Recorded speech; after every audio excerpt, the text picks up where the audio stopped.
Well, hey team, it is time to work on the worship team schedule for the next quarter, and I just wanted to take a minute and walk you through how the scheduling process works. So scheduling is really all about communication. So you will have gotten an email asking you to fill out your blockout dates and update your scheduling preferences in Planning Center. This is important to do because Planning Center defaults by telling us that you are available to serve all the time, anytime.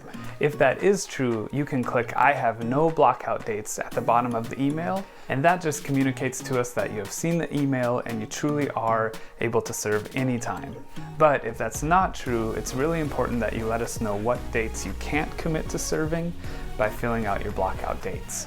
In the email you got, there's a link to a video that tells you how to fill out blockout dates and update your preferences in Planning Center, or you can click on the link in this corner. It's also important to respond by the deadline given because when we are scheduling, often our roles become dependent on each other. And if someone enters their blockout dates after we've already begun to put the schedule together, it's sort of like pulling a piece out of this tower.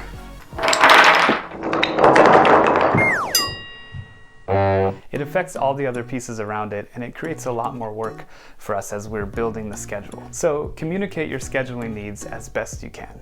I know sometimes it can be difficult to block out dates because there may be unsure things in your future, like if you're starting a new job or if you have a sports schedule that hasn't come out yet. In these cases, it probably makes most sense to just email me and let me know more about your circumstances, and then you and I can work it out together from there.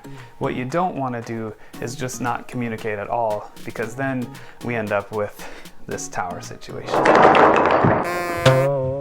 I also want to acknowledge that there is this amount of time after the deadline for blockout dates, but before the schedule has been sent out, where I know that life doesn't just stop, and you may be adding things to your calendar during that time.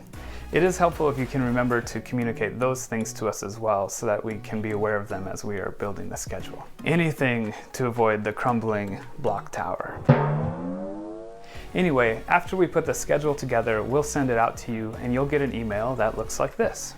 At the bottom, you can click Respond to Requests and then accept all the dates. So to recap, your responsibilities with scheduling are: number 1, communicate your blockout dates and your preferences by the deadline given.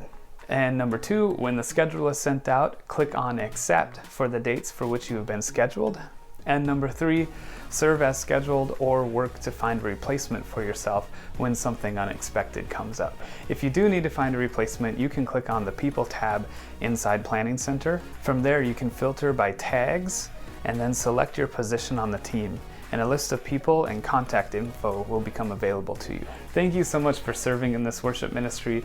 I am looking forward to worshiping together in the coming months.